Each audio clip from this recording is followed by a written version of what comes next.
우리가 술을 아주 많이 마시고 블랙아웃이 왔었을 때 술 마신 것까지는 기억이 나는데 무슨 얘기를 하고 집에 어떻게 갔지? 기억이 없잖아요. 분명히 그날 같은 자리에 있었던 애들은 너 괜찮았는데? 야, 우리 엄청 재밌게 수다 떨었어. 내가 분명히 그 순간 대화를 하고 있었을 거란 말입니다. 단기 기억의 메커니즘, 뭔가 작업을 하고 말을 하는데 필요한 모든 과정들은 돌아가고 있었죠. 근데 어느 순간 알코올 때문에 해마에서 단기 기억에서 장기 기억으로 넘기는 이 코드화 과정이 생략되어 버립니다. 사고로 인해서 머리에 굉장히 큰 충격을 입었다. 그럼 이때도 단기 기억 상실증 같은 게 오는 거죠. 내가 너무 많은 일들을 하고 있어서 과부하가 오고 스트레스 과다인 순간에도 이런 블랙아웃이 일어나기도 해요. 그래서 오늘 살펴볼 주제는 기억과 망각의 뇌과학을 다뤄보고자 합니다.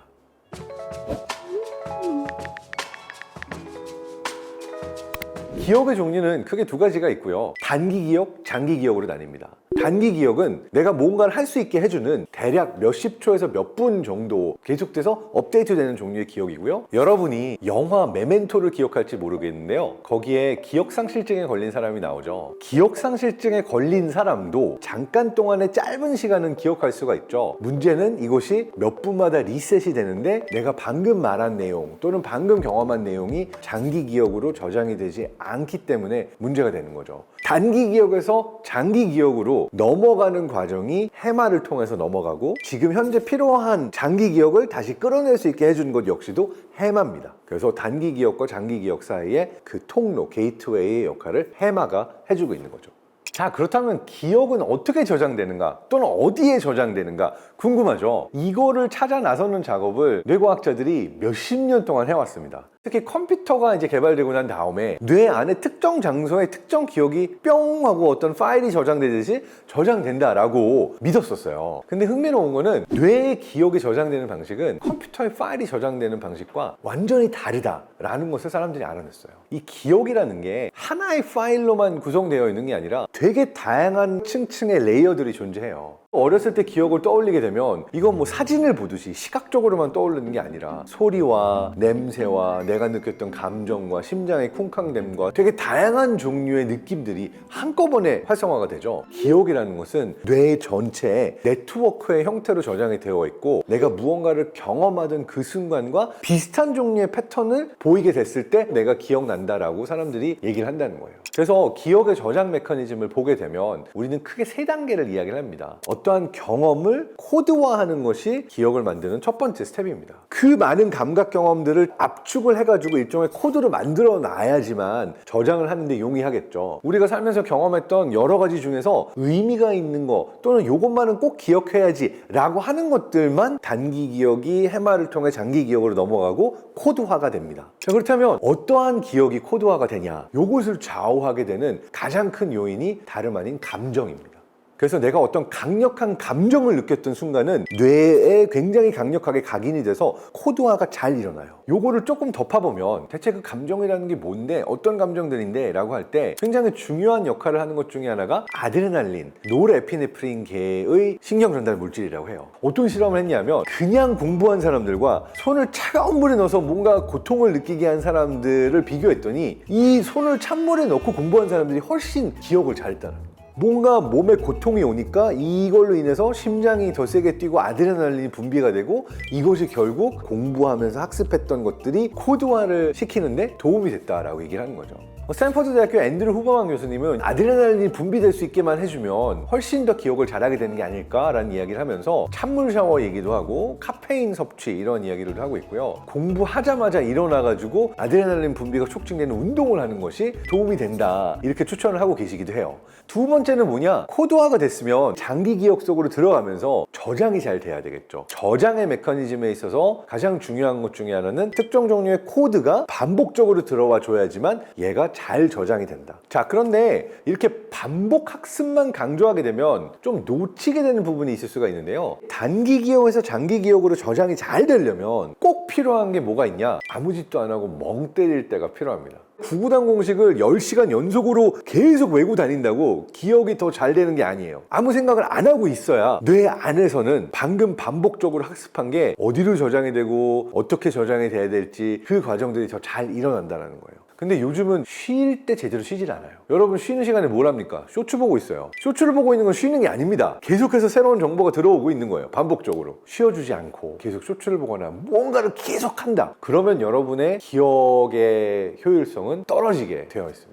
잠도 좋아요. 수면이라는 게 굉장히 중요한 역할을 많이 하는데 어떤 게 쓸모있는 기억이고 어떤 기억을 내가 기존에 알고 있던 거랑 합쳐서 기억하면 좋은지 이 과정을 하고 있는 게 우리가 잠을 자고 꿈을 꾸는 동안에 일어나는 일들입니다. 세 번째 단계는 뭐냐? 잘 코드화해서 저장해 놓은 기억을 다시 불러내는 과정이 기억의 세 번째 단계입니다. 불러내기가 아주 오랜 시간 동안 안 일어난다. 그래도 망각이 일어납니다. 내가 소중하다고 생각하는 추억에 대해서는 종종 그 추억을 함께 친구들과 이야기를 나누고 이런 것도 있었지 라고 기억을 해주는 것이 그 기억이 남아있도록 하는데 도움이 되고요. 아예 안 떠올리고 불러내기를 하지 않으면 자연스레 망각해가는 과정의 일부가 된다. 자, 근데 여기에서 우리가 주의해야 될 건 뭐냐? 불러내서 다시 기억하게 되면 그 다시 기억했던 순간이 첫 번째 기억이 생성됐던 순간하고 합쳐져서 다시 저장이 돼요. 자, 그래서 여러분 주의하셔야 됩니다. 첫 번째 여자친구랑 남산에 갔을 때 아름다운 기억이 있을 거 아닙니까? 근데 두 번째 여자친구, 세 번째 여자친구랑도 맨날 남산에 갔어요. 그러면 남산에 갔을 때 떠오르는 기억들이 다 서로 섞여가지고 합쳐져서 저장이 될 가능성이 높은 거예요. 그럼 결국 어떤 실수를 할 수 있게 되냐면은 지금 사귀고 있는 여자친구에게 전 여자친구가 경험했던 일들을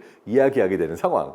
그러면서 그렇게 믿고 있는 거예요. 아닌데 우리가 그때 아이스크림 먹지 않았어? 우리 아이스크림 먹은 적 없었는데. 막 이런 상황들이 일어날 수 있는 거죠. 자, 그렇다면 심지어 가짜 기억까지 만들어서 저장하는 게 가능할까요? 실제로 2015년도에 과학자들이 어떤 실험을 했냐면 청소년들을 대상으로 어렸을 때 물건을 훔치는 절도죄 같은 걸 저질렀다라는 거를 한 일이 없는 애들인데 어린 시절의 기억을 떠올리게 하면서 교묘하게 새로운 정보를 같이 넣어서 저장을 시킨 거예요. 그러면은 다음번에 물어봤을 때는 그 두 기억이 섞여 있어서 이들이 정말 어렸을 때 나는 물건을 훔친 적이 있다 라고 믿게 만들 수도 있다라는 것을 실험으로 보여줬죠. 이것이 가능한 이유가 이 세 번째 단계에서 다시 저장을 할 때 원래 기억 그대로 저장되는 게 아니라 새로운 정보까지 합쳐져서 기억이 되기 때문에 이러한 형태의 암시나 기억 조작, 기억 왜곡도 가능하다라는 것을 알 수가 있죠. 그렇다면 정말 괴로운 기억, 나 이거는 너무 잊고 싶은 기억인데 특정 기억만 잊을 수 없을까, 이런 고민 많이 하셨을 겁니다. 이걸 다루고 있는 스토리가 이터널 선샤인이라고 하는 영화에 나오는 내용이죠. 저 사람하고 만났던 그 기억 자체를 지워버리고 싶어. 이게 현실에서 가능할까? 거의 불가능에 가깝다라고 할 수 있습니다. 내가 지우고 싶은 기억이 어떤 기억입니까? 굉장히 괴로운 기억이잖아요. 강력한 감정과 연부되어 있는 기억이 더 코드화가 잘 된다라고 했죠. 괴로웠다, 너무 힘들었다, 요거는 강력한 감정과 엮여있는 경우가 많은데 오히려 이런 종류의 기억은 더 잘 남아있는 경우들이 많다라고 볼 수가 있습니다. 특정 케이스의 경우에 너무 괴로우면 뇌 안에서 내가 원해서가 아니라 무의식적으로 망각이 일어나게 돼요. 그래서 어린 시절 학대의 경험, 이러한 것들이 너무 괴로웠다라고 그러면은 나도 모르는 사이에 그 기억을 억압해서 분명히 경험했음에도 불구하고 내게 일어났던 일들을 아예 기억하지 못하게 되는 현상도 있기는 해요. 근데 이 경우 역시도 그 기억이 사라진 건 아니에요. 내가 그거를 불러내기를 할 수 없게 뇌 안에서 나 스스로를 억압하게끔 만든 메커니즘이 생긴 것이지 그 고통스러운 기억 자체가 어딘가 존재하기는 합니다. 그래서 일반적으로 우리가 정신과에서 치료를 받거나 특정 기억 때문에 괴로운 케이스의 경우에는 오히려 고통스럽지만 그 기억을 마주하고 꺼내는 작업들을 조심스럽게 전문가들과 함께 하는 경우들이 많고요. 이때 더 효과적인 방법은 지우는 것이 아니라 그것을 조심스럽게 불러내고 꺼낸 다음에 그 기억을 다른 형태로, 다른 경험으로 업데이트해서 긍정적인 경험들과 함께 저장하면서 아픈 기억을 조금씩 약화시켜 나가는 연습들을 해보는 것이 효과적일 수가 있습니다. 사실 우리는 기억이 중요하다라고 이야기를 하지만 저는 기억보다도 더 중요할 수 있는 게 망각이라고 생각해요. 만약 우리가 잊어버릴 수 없다면 삶은 크나큰 괴로움이 될 수도 있다라고 생각을 해요. 내가 받았던 마음의 상처들, 아픔들, 그런 어떤 부끄러운 나의 순간들까지도 내가 다 안고 살아야 되는 거잖아요. 그래서 내가 새로운 내가 되고 발전할 수 있고 행복하게 살 수 있기 위해서는 잘 잊어버리는 것이 굉장히 중요하다라고 생각을 합니다. 요즘의 뇌과학자들은 뇌가 뭐냐라고 물어보면 예측 기계라고 얘기를 합니다. 이 예측 기계가 작동할 수 있기 위해서 필요한 것이 기억하고 학습하는 메커니즘이죠. 그래서 우리가 살아가는 데 있어서 일어나지 않은 일을 예측하고 안 좋은 건 피하고 더 좋은 것들을 경험할 수 있도록 만들어주는 게 기억이라는 걸 남기는 가장 큰 이유입니다. 근데 문제는 잊어야 될 것들은 잊어야 새로운 것들을 배울 수가 있어요. 그래서 중요한 것은 기억과 망각이 밸런스를 잘 이루는 것이 되게 중요하다고 생각합니다. 기억 없이는 내가 나일 수 없지만 망각 없이는 새로운 내가 될 수 없다. 그런 의미에 있어서 큐브 여러분은 충분히 기억하되 충분히 잊고 과거의 기억에 기반해 더 나은 미래를 꿈꾸고 새로운 시도들을 많이 하실 수 있기를 기원합니다.